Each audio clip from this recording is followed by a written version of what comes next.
All right, welcome back to Tragedy and Hope Live.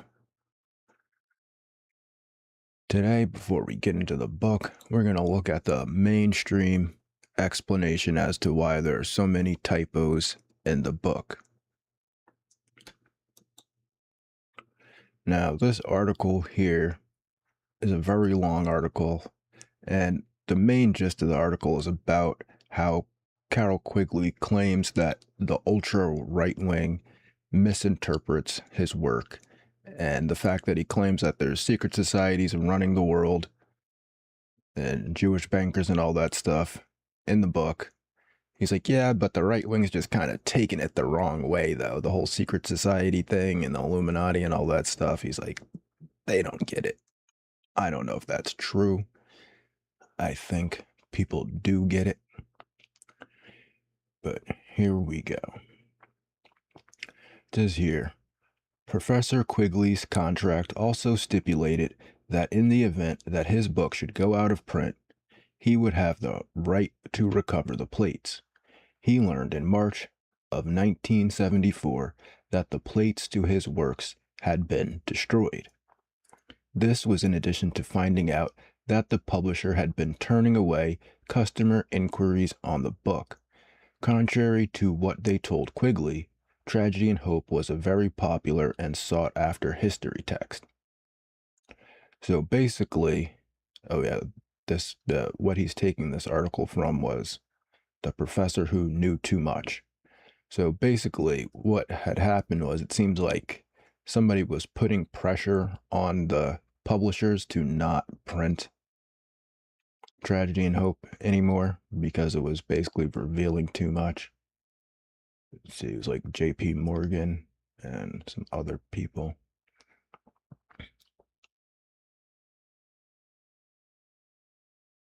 Now, this other part is kind of interesting here too.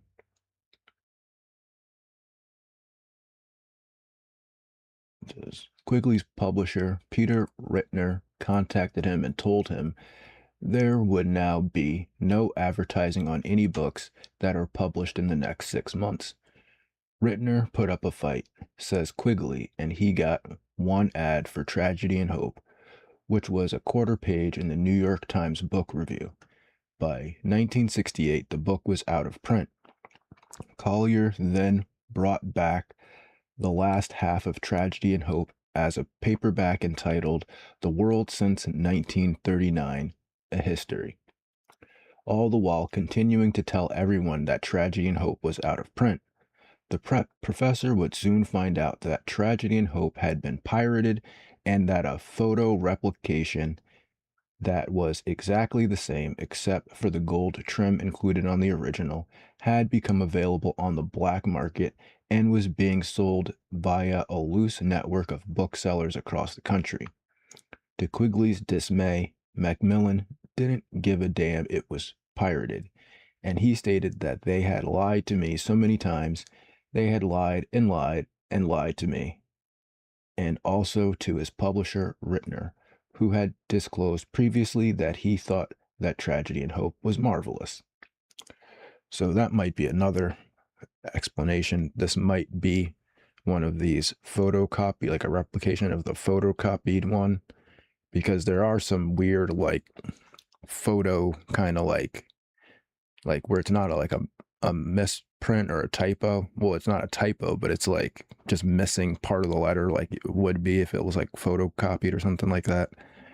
So who knows if this is an original copy. Well, obviously the plates were destroyed from the original one.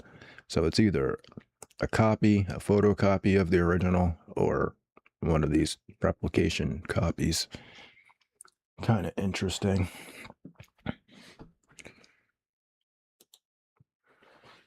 All right.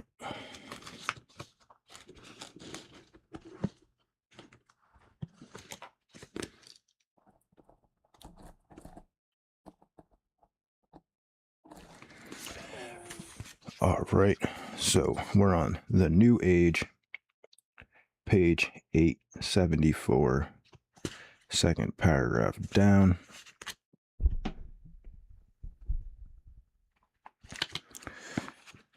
An even more remarkable advance was the proximity fuse. This was a fuse containing a tiny radar set which measured the distance to the target and could be adjusted to explode at a fixed distance.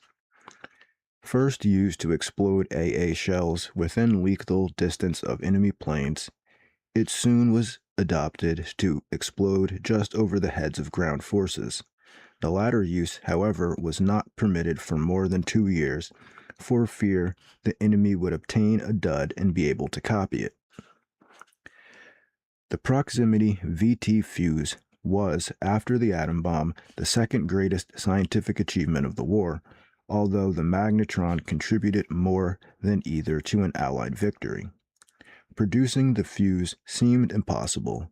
It would be necessary to make a radar sending and receiving set to fit in a space smaller than an ice cream cone, to make it strong enough to withstand 20,000 times the force of gravity in original acceleration and the spin in flight of 475 rotations per minute, to have it detonate at a precise instant in time with no chance of exploding earlier to endanger the gunner, and to be sure that it would explode entirely if it missed its target zone so that there would never be a dud. These problems were solved, and production began in 1942. By the end of the war, Sylvania had made over 130 million minute radio tubes, of which 5 were needed in each fuse. First used in action by the USS Helena against a Japanese dive bomber plane on January 5, 1943, it destroyed the attacker on the second salvo. An order of the combined chiefs of staff prohibited use of the fuse except over water, where the enemy could not recover duds. But late in 1943, secret intelligence obtained plans of a V-1 robot plane which Hitler was preparing to bomb London. The CSS released proximity fuses to be used over England against this new threat. The first V-1 came over on June 12, 1944, the last 80 days later, the VT fuses being used only during the final 4 weeks. In the last week, VT fuses destroyed 79% of the V-1s that came over. On the final day, only 4 out of 104 reached London. They were being destroyed by 3 machines developed by NDRC and made in the United States, detected by SCR 584 radar, their courses predicted by M9 computers, and shot down by VT fuses. General Sir F.A. Pyle, Chief of British AA Command, sent Bush a copy of his report on his operation inscribed with "My compliments to OSRD who made the victory possible." The VT fuse was released by CSS for general use on land at the end of October 1944 and was first used against German ground forces in the Battle of the Bulge. The results were devastating. In thick fog, the Germans massed their men together, believing they were safe since the range could not be measured for orthodox artillery time fuses. They were massacred by VT shells exploding over their heads, and even those who crouched in foxholes were hit. On another evening, near Bastogne, German tanks were observed entering a wood for the night. After they were settled, the area was blasted with VT shells. In the morning, 17 German tanks surrounded by their dead crews were found in the area. One of the greatest victories of science in the war was in the treatment of the wounded. 97% of the casualties who reached the front-line dressing stations were saved, a success which had never been approached in earlier wars. The techniques which made this possible, involving blood transfusions, surgical techniques, and antibiotics, have all been continued and amplified in the post-war world, including the destruction of man's natural environment by advancing technology has created new hazards and new causes of death by advancing cancer, disintegrating circulatory systems, and increasing mental breakdowns. The greatest achievement of science during the war, and indeed in all human history, was the atom bomb. Its contribution to victory was secondary since it had nothing to do with the victory over Germany and, at most, shortened the war with the Japanese only by weeks. But this greatest example of the power of cooperating human minds has changed the whole environment in which men live. The only human discovery which can compare with it was man's invention of the techniques of farming almost 9,000 years earlier. But this earlier advance was slow and empirical. The advance to the atom bomb was swift and theoretical, in which men, by mathematical calculations, were able to anticipate, measure, judge, and control events which had never happened previously in human experience. It is not possible to understand the history of the 20th century without some comprehension of how this almost unbelievable goal was achieved, and especially why the Western powers were able to achieve it and the fascist powers were not.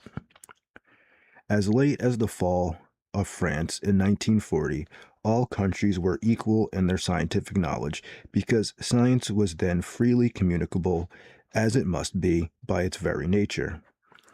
Much of that knowledge in physical science rested on the theories of three Nobel Prize winners of 1918 to 1922.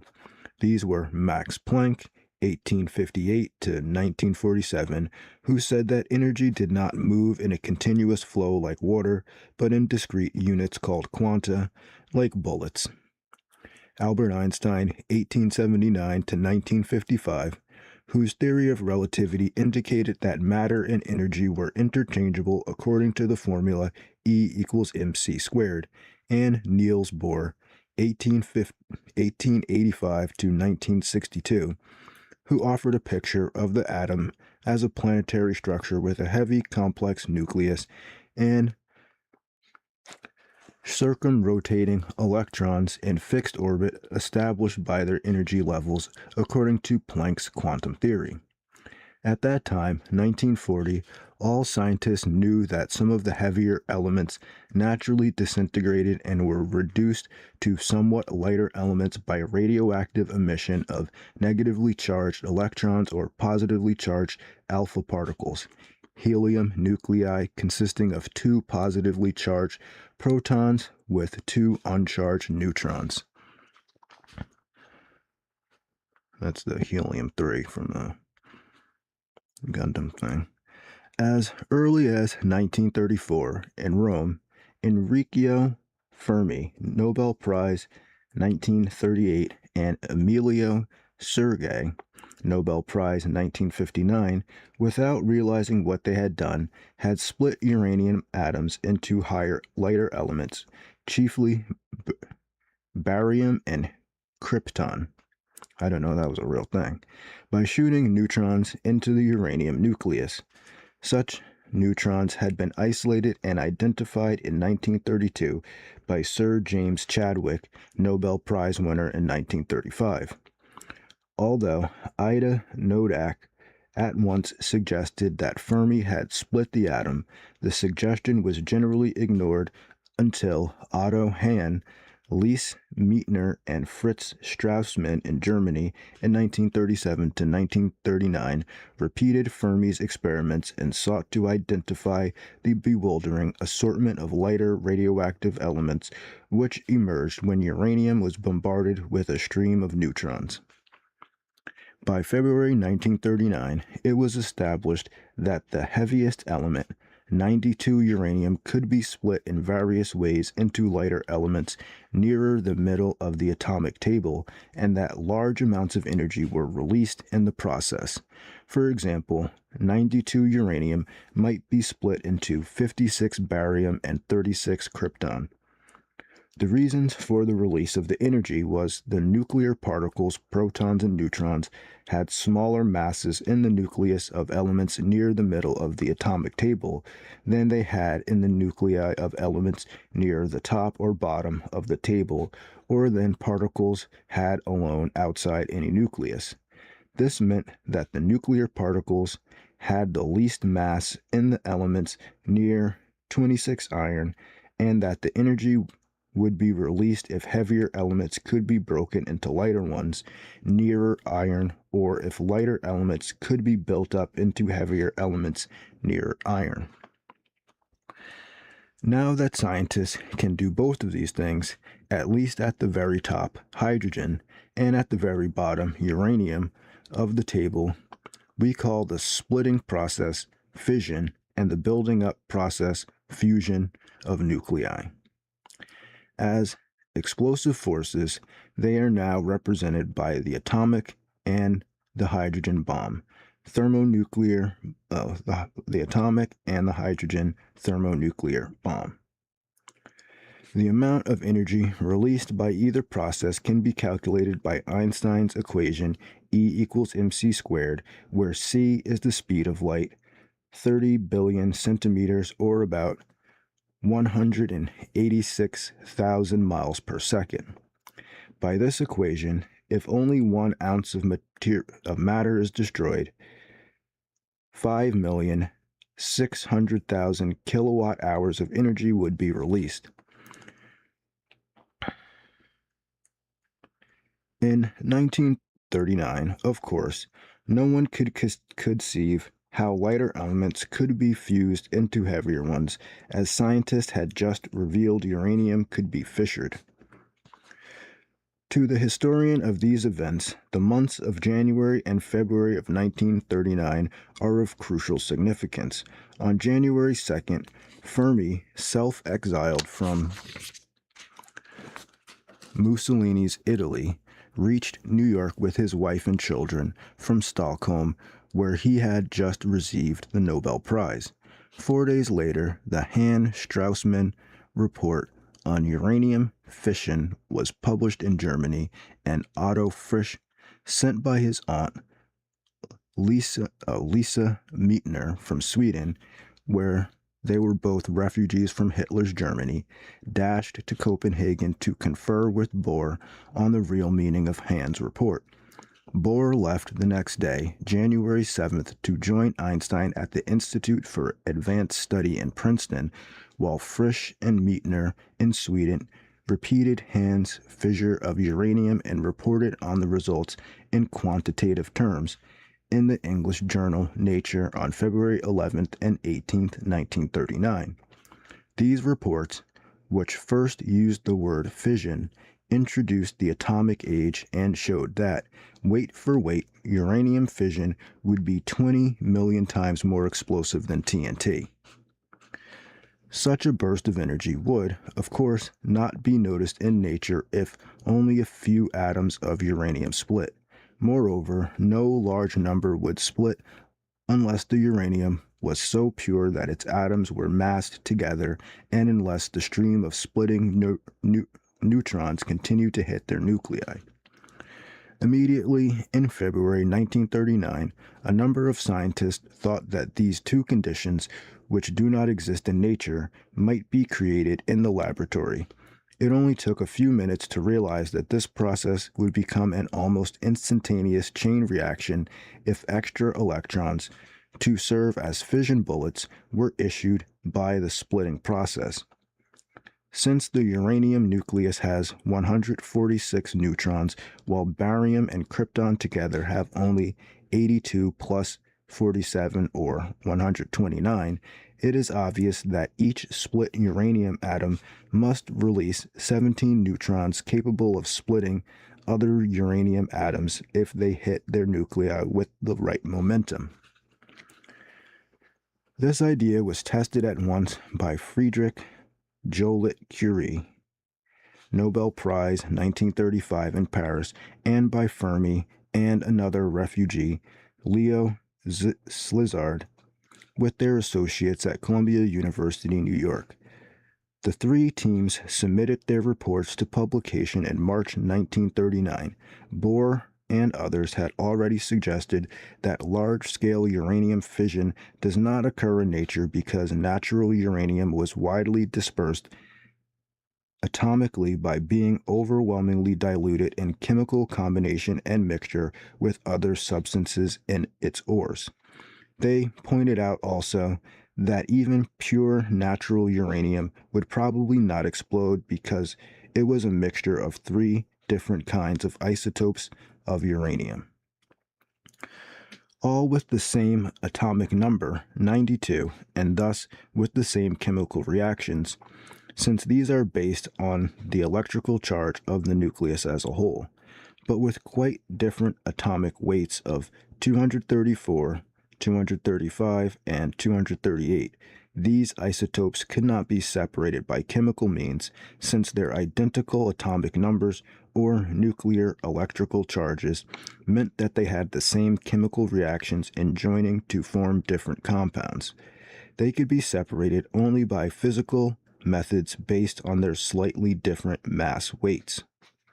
Uranium is extracted only with great difficulty and in small amounts from its ores.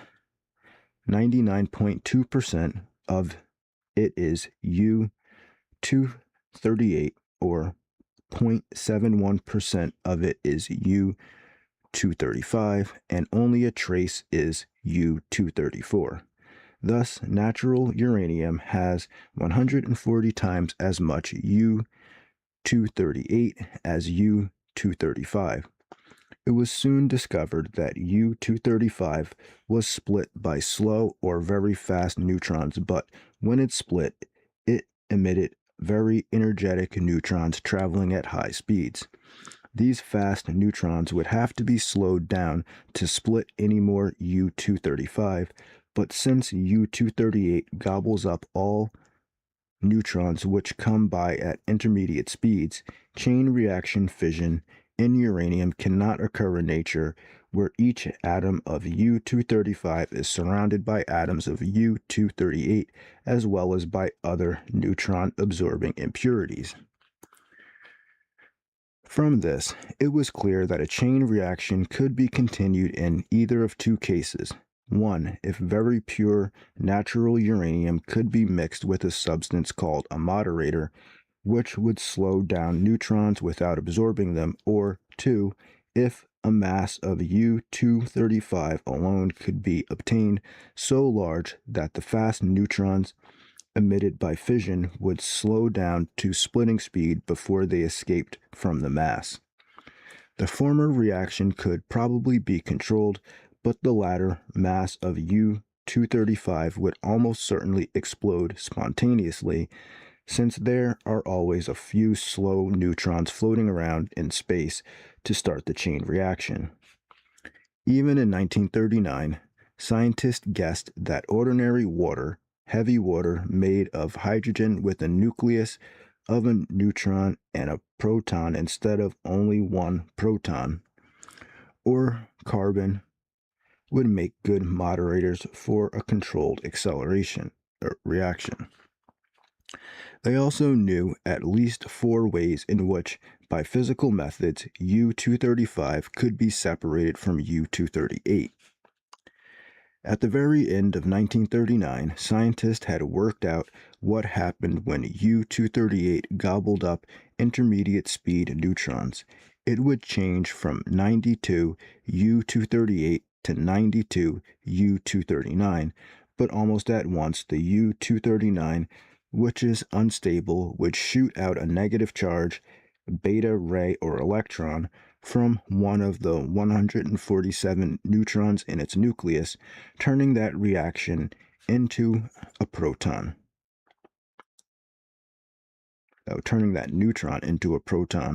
and leaving the weight at 239 while raising its positive charge's atomic number to 93.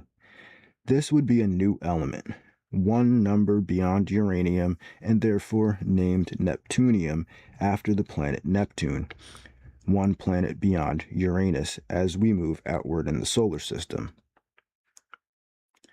Theory seemed to show that the new transuranic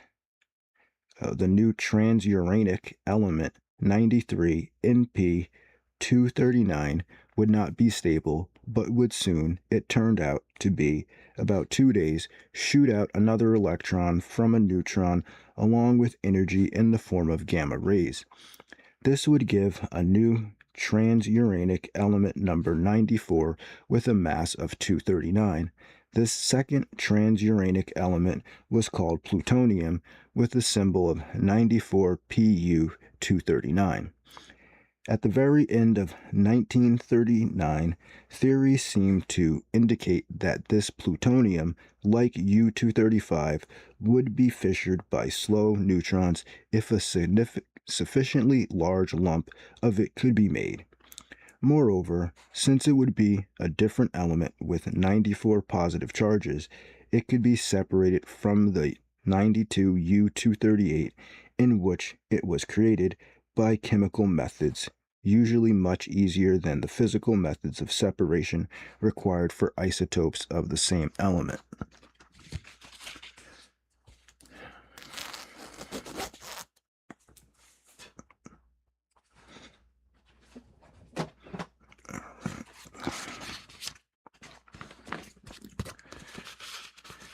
Theory reached this far by the spring of 1940.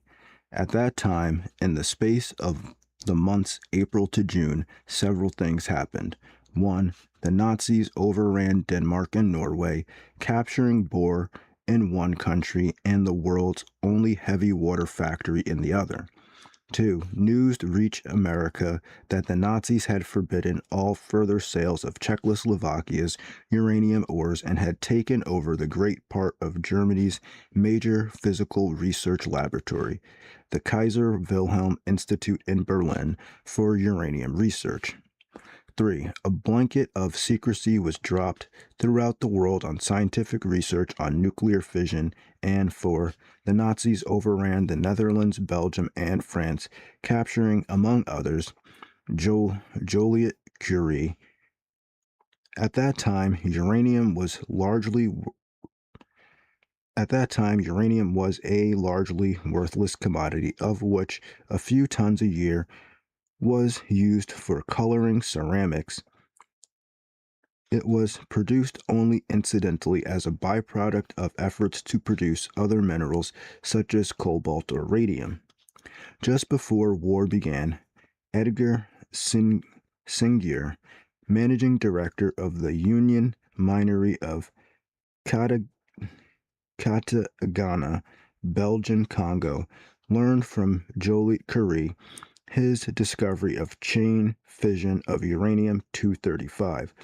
Accordingly, after the fall of France, Singier ordered all available uranium ore, 1,250 tons of it, shipped to New York. This ore was 65% uranium oxide compared to the marketable North American ores of 0.2% and the full-scale post-war exploitation of South African ores of 0.03%. For more than 2 years, Singier could find no one in the United States interested in his ores, which lay in a warehouse on Staten Island until the end of 1942. Just before the curtain of secrecy on atomic research fell in the spring of 1940, astounding information on the subject was published in Soviet Russia, but, like most Russian-language publications, was ignored in the outer world. In 1939, the Soviet Academy of Sciences set up, under the chairmanship of V.I. Vernadsky, director and founder 1922 of the Leningrad Radium Institute and Isotopes Committee, to work on the separation of uranium isotopes and the production of heavy water.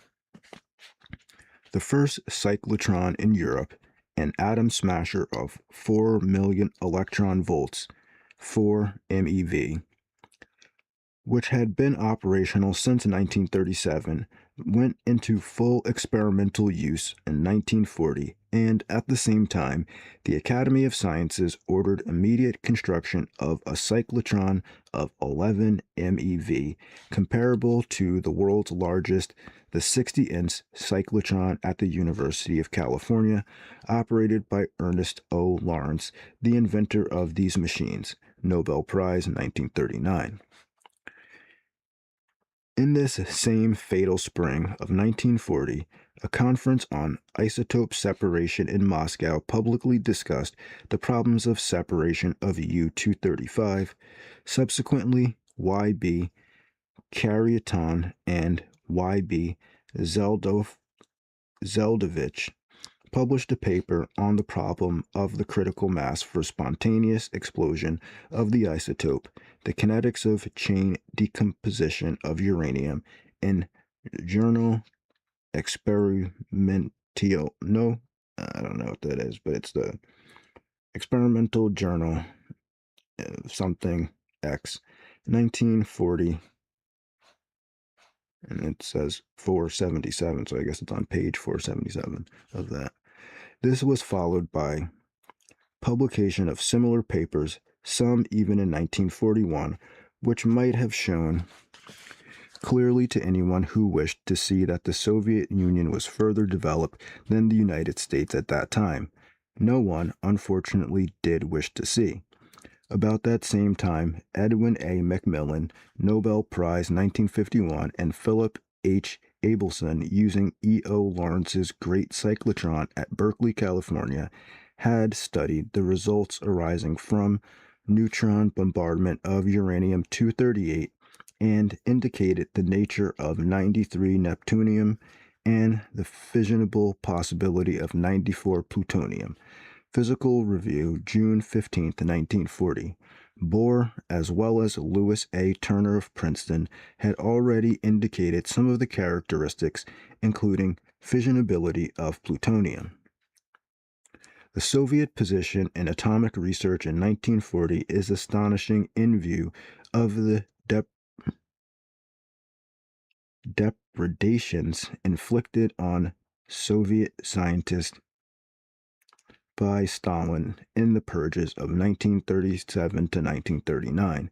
In June 1940, Soviet science in this subject was about on a level with that of German scientists who remained in Nazi Germany, although both were far behind the refugees who were still making their ways westward to the English-speaking world.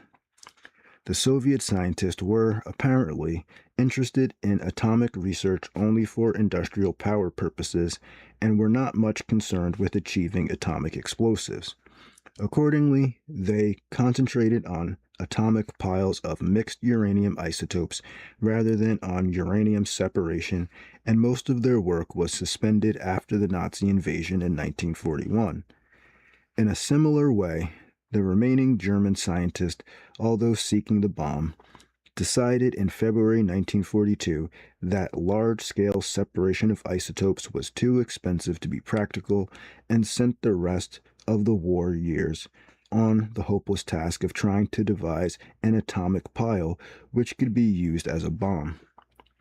The great German error was their failure to reach the conception of critical mass, the point which had been published in Russia in 1940. In the United States and Britain, the impact of the events of 1940 was much more intense among the refugee scientists than among the Americans. On the whole, the refugees had a higher level of both scientific training and of political awareness than the native scientists, and most of the outstanding American scientists had acquired their specialized knowledge in Europe, chiefly at Göttingen or elsewhere in Germany.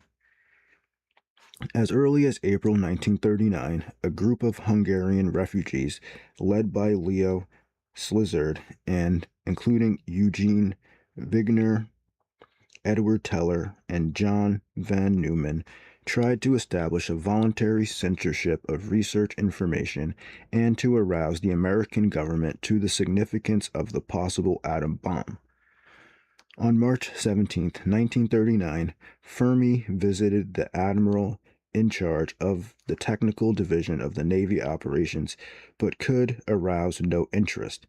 In July, Slizard, driven once by Wigner and a second time by Teller, who made two visits to Einstein and persuaded him to send a letter and a memorandum to President Roosevelt through the banker Alexander Sachs.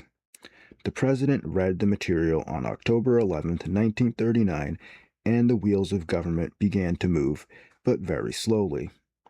I think that's the only way they move, unless they want to shoot you. Then they're quick.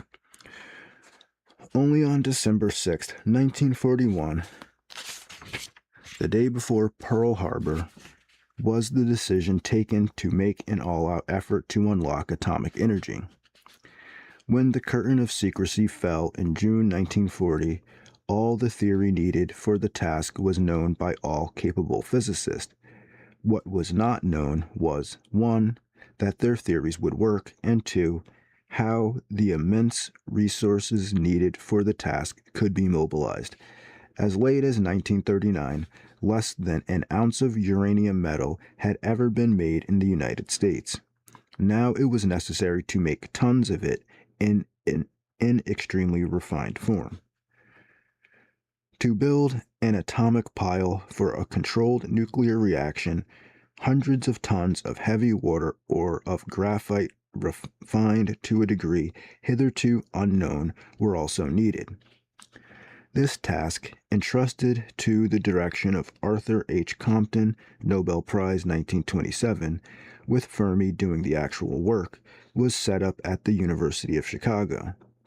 The pile of purified graphite with lumps of uranium all through it was built in a squash court under the west stands of Stagg Field, where football had been discontinued.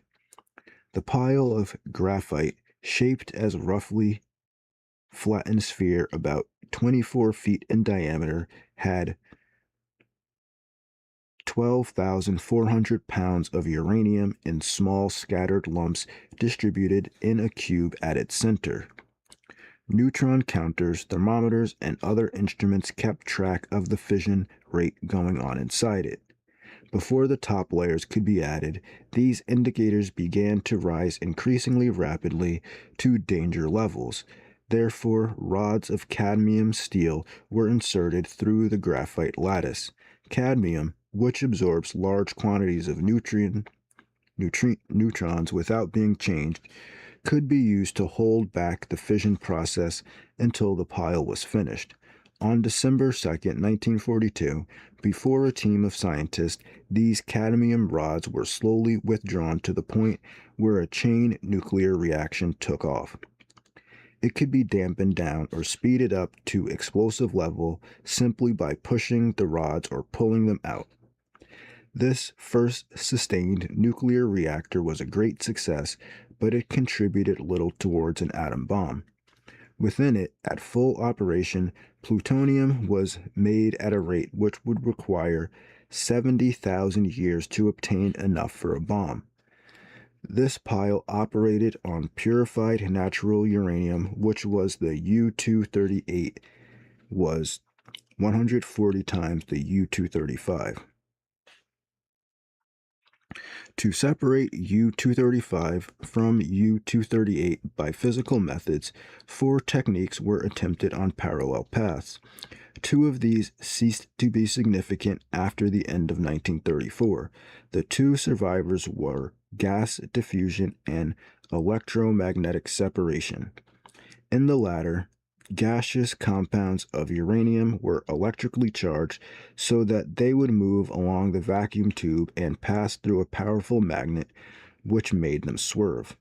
The heavier U-238 compounds would swerve less than the slightly lighter U-235 compounds, and the two could be separated using a gigantic new cyclotron magnet at the University of California, which was 184 inches across.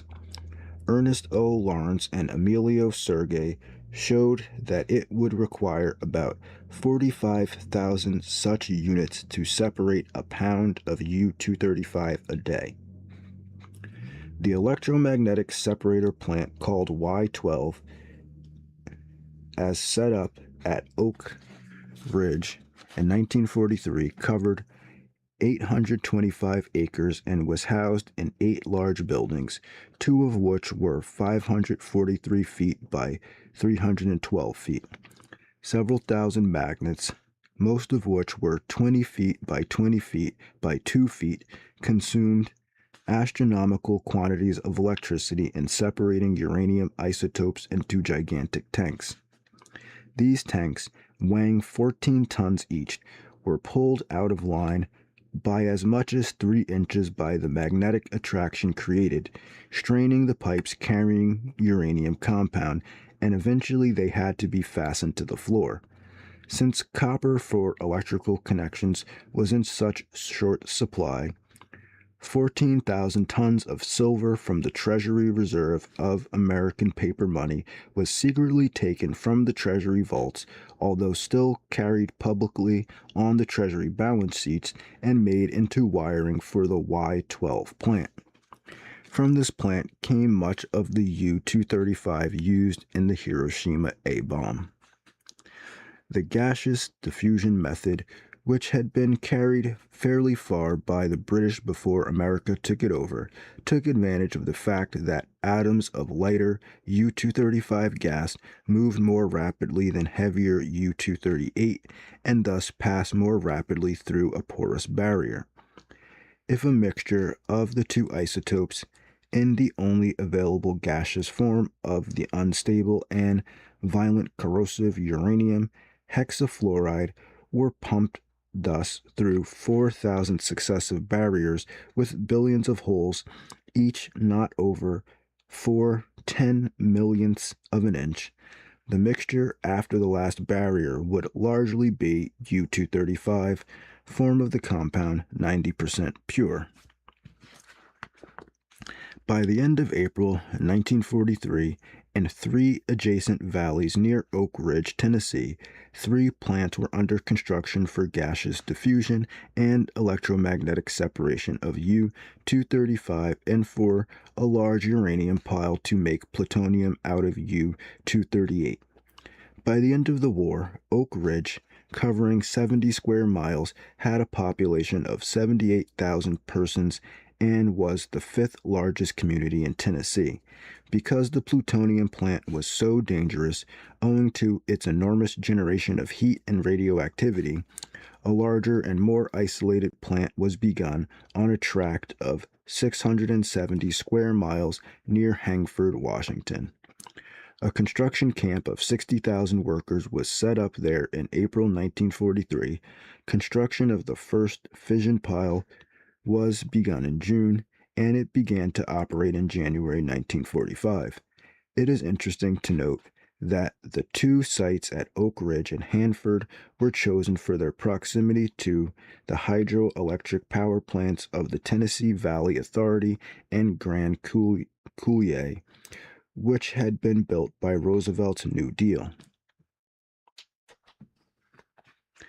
By the end of the war, nuclear production was using a large fraction of the total electricity produced in the United States and would have been impossible without these great electrical generating constructions of the New Deal, which were still regarded with intense hatred by American conservatives. That's interesting. This is very similar to AI, so it seems like AI is definitely the new thing that's as important as nuclear fission was at that time in the 1940s. A third site for research on the bomb itself and its final assembly was built on a flat mesa near Los Alamos, New Mexico, 20 miles from Santa Fe. Robert Oppenheimer of the University of California, with the world's greatest assemblage of working scientists, including almost a dozen Nobel laureates, planned and constructed the earliest bombs at that isolated spot. Until May 1st, 1943, these complex projects were operated by committee and subcommittee of scientists, of which the chief chairmen were James B. Conant, Vannevar Bush, E.O. Lawrence, Harold Urey, and A.O. Compton. The actual construction work was delegated to the United States Army Corps of Engineers in charge of Leslie R. Groves, an expert on constructing buildings, whose chief achievement was the Pentagon Building in Washington. From his graduation at West Point, Groves had held only desk jobs, had been a lieutenant for 17 years, and was still a major when the war began. He was raised to a brigadier general on his appointment as head of the Manhattan District in charge of the physical administration of the atom bomb project in September 1942. On May 1, 1943, he took over total charge of the whole project. An earnest, hard-working man, Groves had little imagination, no sense of humor, and not much familiarity with sciences or scientists whom he regarded as irresponsible long hairs. Although he drove himself and his associates relentlessly, he greatly hampered the progress of the task by his fanatical obsession with secrecy. This obsession was based on his belief that the project involved fundamental scientific secrets. There were no such secrets. His efforts were quite in vain, as the only real secrets, the technological ones regarding isotope separation, critical mass, and trigger mechanisms of the bomb, were revealed to the Soviet Union almost as soon as they were achieved by British scientists. The secrecy, thus, was secrecy for the American public rather than for the Germans or Russians, neither of whom were actually seeking the information, since, like General Groves himself, they had little faith in the feasibility of the project. For security reasons, General Groves compartmentalized the work and only allowed about a dozen persons to see the project as a whole.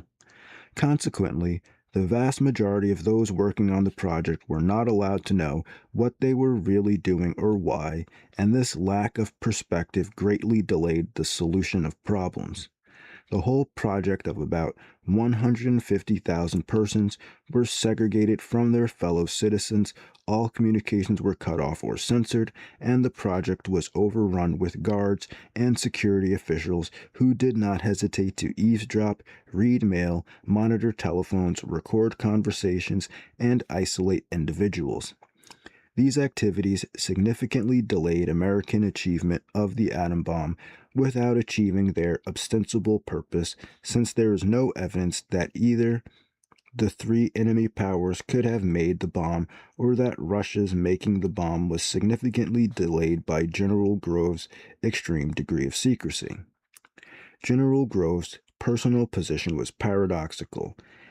He took the assignment with disappointment and reluctance, had no real faith that the project would be successful until it actually was, carried secrecy to the nth degree, yet was convinced that the engineering problems were so colossal that the Soviet Union, even if it had the knowledge of how we did it, would be unable to repeat the achievement in less than 20 years, if ever. I myself heard General Groves make these statements in 1945. On the other hand, General Groves was a tireless and driving manager and an expert manipulator of the personal, political, and military arrangements which made the bomb possible. In the last 2 years of the project, July 1943 to July 1945, it passed through crisis after crisis in a frenzied sequence which made it appear every alternative month that it would be a $2 billion fiasco. In January 1944, when the enormous gaseous diffusion plant at Oak Ridge was under full construction but without the diffusion barriers, since no effective ones could be made, it became necessary to jump the barriers on which the test had been made for almost 2 years and to turn to mass production of millions of square feet of a new barrier which had scarcely been tested. When this plant began to operate, Section by section, at the end of the year, it worked so ineffectively that it seemed almost impossible that the concentration of U-235 could ever be raised over 15 or 20% without the construction of miles of additional barrier, which would delay the bomb by months and use up fantastic quantities of uranium hexafluoride gas just to fill the chambers. Similarly, the electromagnetic separator plant suffered breakdown after breakdown and operated at a level which made it seem impossible to raise the U-235 content over 50%. By April 1944, it seemed clear that 95% U-235 could not be obtained before 1946, even if the gas diffusion and electromagnetic plants were run in series instead of parallel, with the latter starting off with 20% U-235 from the former instead of both trying to process natural uranium from scratch. At that point, Oppenheimer discovered that Philip Abelson, who had originally discovered how to make uranium hexafluoride, had been working for the Navy trying to make enriched U-235 to be used to propel a nuclear submarine. He was using thermal separation, one of the two methods. The other was centrifuge that the Manhattan District had rejected in 1942. Thermal separation was based on the fact that a liquid mixture in a container with a hot wall and an opposite cold wall will tend to separate. The heavier liquid will tend to accumulate near the cold wall, will cool and sink, while the lighter liquid will tend to gather near the hot wall, get warmer, and rise. Abelson, who knew nothing of the work of the Manhattan District or of the successful nuclear pile at Chicago, was working at the Philadelphia Navy Yard, where he had 102 vertical, double concentric pipes, each 48 feet long, in which the inner pipe was heated by steam, the outer pipe was kept cool,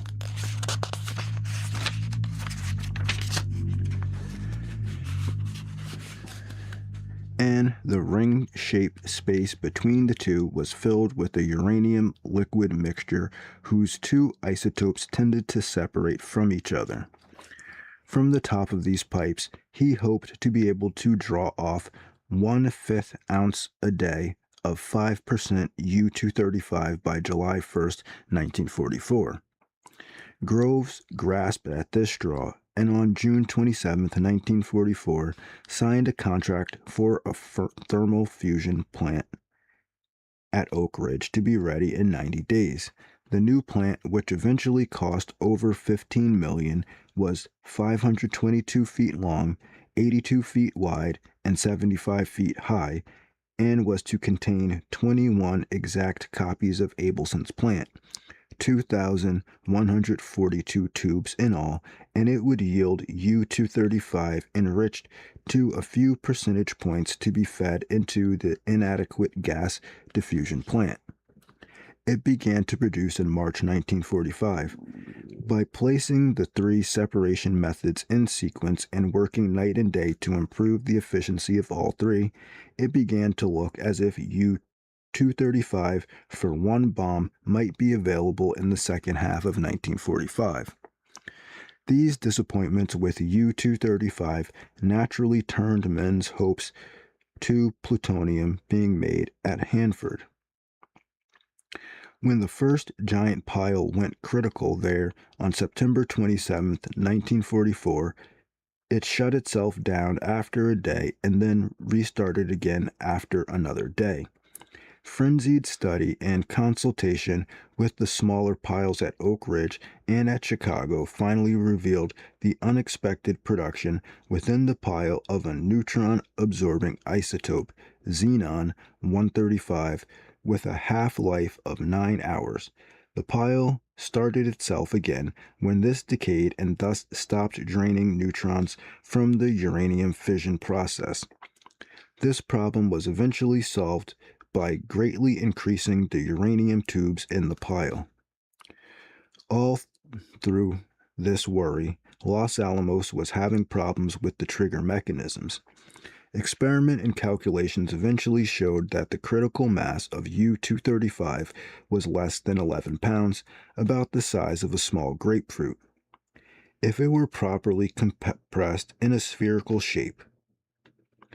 To achieve this, two mechanisms were conceived, known as the gun and implosion.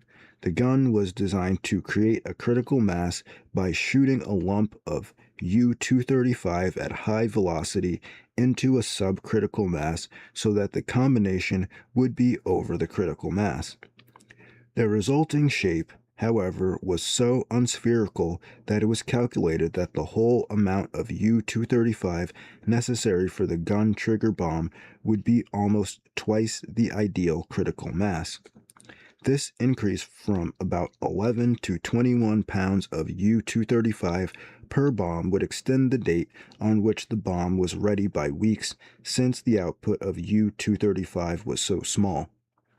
The second trigger, called implosion, planned to make a hollow sphere of U-235 or plutonium, which was critical in total amount but kept subcritical by the hole in the center. This metallic sphere would be crushed together into the space in its center to make a critical mass, thereby the explosion of 20 or more crescent-shaped pieces of TNT which surrounded the sphere. The difficulty was that all the surrounding TNT had to explode at the same instant in order to ram the nuclear material together at the center. Any lag would simply bulge the nuclear material erratically and prevent the achievement of critical mass. All the ordnance experts, including Captain Parsons of the United States Navy, in charge of the work at Los Alamos, were convinced that such accurate timing of TNT explosions, with 24 pieces exploded within a millionth of a second, would be impossible. This brought up another crisis because Glenn Seaborg, Nobel Prize 1951, and Sergei predicted and then demonstrated that the plutonium-238, which they were seeking from Hanford piles, spontaneously changed itself at a slow rate into its isotope plutonium-240. Since Pu-240 was a spontaneous fissioner, this impurity would prematurely explode the target mass of plutonium in the gun-type trigger, since the inefficiency of the gun mechanism made it necessary to have the target mass so large, perfectly safe with U-235, but suicide with Pu-238 if there was Pu-240 in it also. The plutonium, therefore, had to be used with an implosion trigger, and if that could not be devised, the $400 million cost of the Hanford plant was practically thrown away. Fortunately, George Kistakowski, chemistry professor from Harvard and a great authority on explosives, came to Los Alamos and by the spring of 1945 had worked out an ignition by which all the TNT would explode within a few millionths of a second. This saved the plutonium scheme, but it was clear that this material would hardly be available in a bomb amount until late summer of 1945, and that there would not be enough to test the implosion trigger on it if it were to be used in the war. By July 1945, everyone concerned with the bomb was working around the clock, and a few had begun to fear that the war would be over before the bomb would be ready. On the other hand, a group of the scientists led by Slizzard, who had instigated the project, were beginning to agitate that the bomb should not be used against Japan. Their motives have been questioned since, but were both simple and honorable. They had pressed for the atom bomb in 1939 because they feared that Germany was working on one and it might get it first. Once the defeat of Germany ended that danger, many scientists regarded continued work on the bomb as immoral and no longer defensive, since there was no chance of Japan's developing one. No one in July 1945 realized that all this significant information about making the bomb, notably the relative merits of different types of uranium, methods of plutonium separation, and the two kinds of trigger mechanisms had been sent on to the Soviet Union, chiefly from Klaus Fuchs and David Greenglass by way of Harry Gold and Anatoly A. Yakovlev in June 1945. Even today, American security agents are trying to keep secret these facts, which have been fully explained in easily available technical publications. For many years after 1945, the American people were kept in a state of alarm by stories of networks of atomic spy rings made up of Communist Party members or sympathizers who were prowling the country to obtain by espionage what the Soviet Union was unable to achieve by its own efforts in scientific research and industrial development. These stories have been spread largely by partisan conservatives and right-wing neo-isolationists, by the periodical press and other entertainment media who make money out of sensationalism, and by the publicity agencies of the Federal Bureau of Investigation, whose chief purpose for more than a quarter century has been to depict J. Edward Hoover as the chief, if not sole, defense of our country against subversion.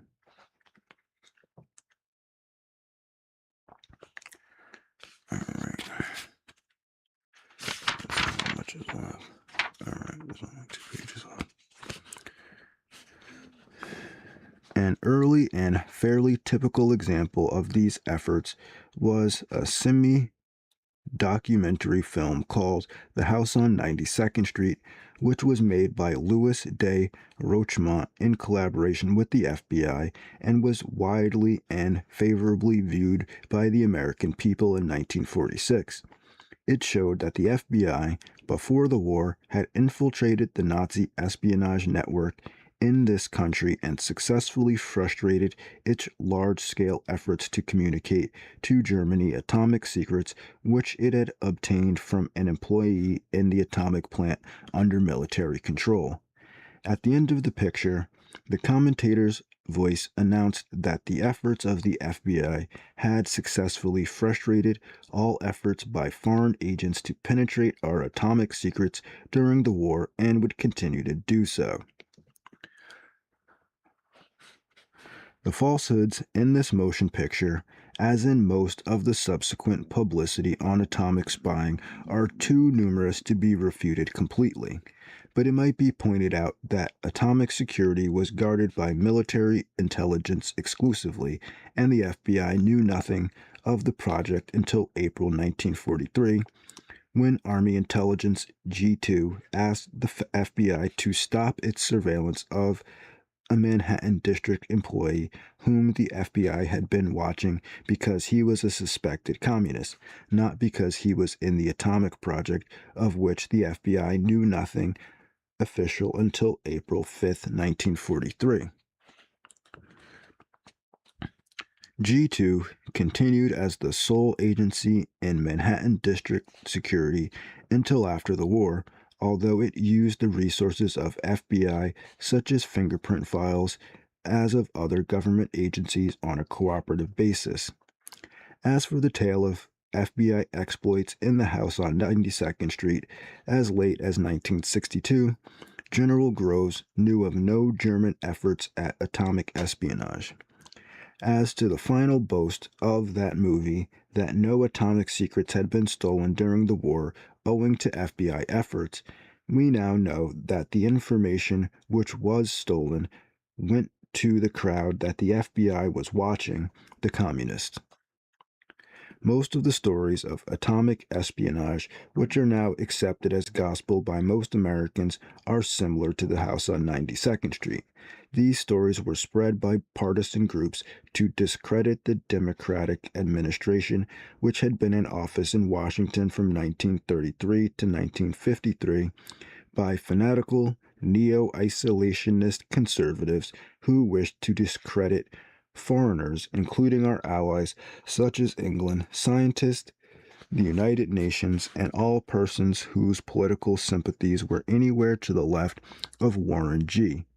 Harding, and by various government agencies such as the FBI and the Air Force, who could use such stories to obtain increased appropriations from the Congress. Okay, so I think we need to put a post-it note on there where the FBI is literally using propaganda and fake scare tactics in order to get more funding. I think that classifies as a conspiracy. I think everybody knows that, though. When we speak of atomic secrets and spying, oops, covered up that word.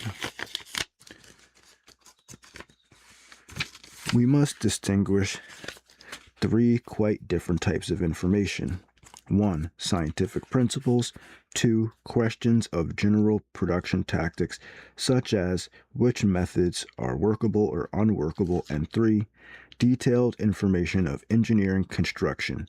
No secrets of Group 1 existed, and the secrets of Group 3 would usually have required elaborate blueprints and formulas which cannot be passed by spying methods of communication.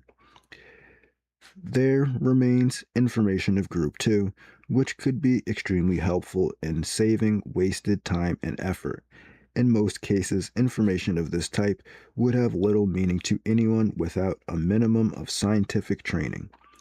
This kind of information, so far as present information allows a judgment, would seem to have been passed to the Russians from two English scientists, Alan Nunn May and Klaus Fuchs, and an American Army enlisted man, David Greenglass, in the period to September 1945.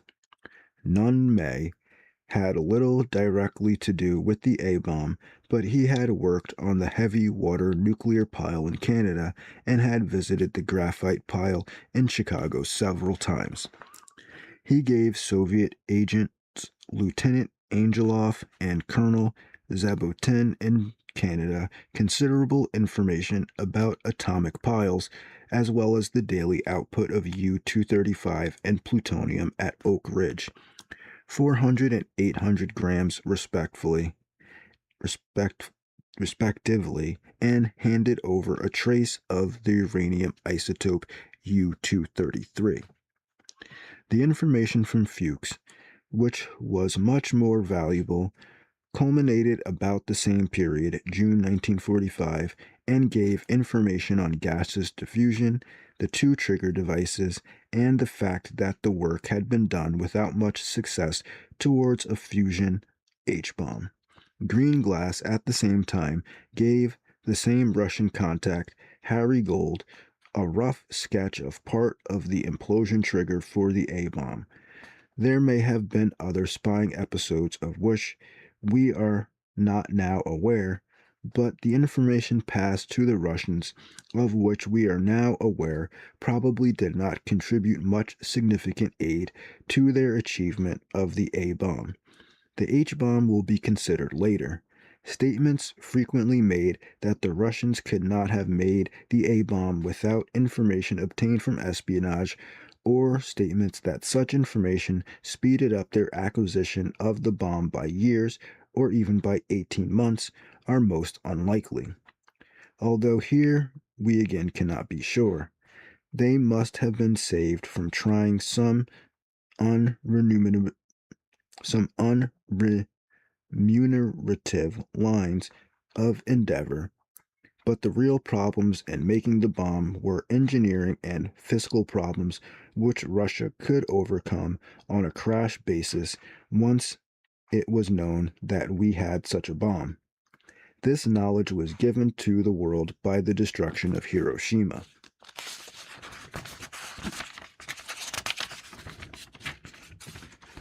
All right, that's the end of that section. The next section is the 20th century pattern, which is going to be on 862. Link to the PDF is in the description. If you want to continue reading, you just can't stop. Gotta know what happens next. So there's some interesting stuff there. The fact that the Manhattan Project was taking place, and it was mainly to keep the bomb secret from the citizens because the Germans and Russians pretty much knew all about it. The Brits too.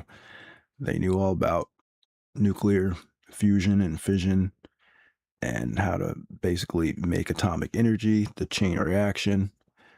That was kind of interesting. And the fact that the FBI came in after the fact and tried to act like they were the ones that kept everything a secret from the Germans and the Russians, when in fact they did nothing. But they made a propaganda movie. So the FBI has been making their own propaganda movies to make themselves seem more important than they actually are to get funding from the taxpayer. It's just like crazy that they can even do that. That they can literally pretend like they did something that they didn't do, make a propaganda movie about it using taxpayer money in order to get more taxes from taxpayers. Just insanity, pretty much. So, interesting stuff there. So, thanks for watching the video. If you did, if you didn't, you won't hear this. So, everybody else, have a good day and peace.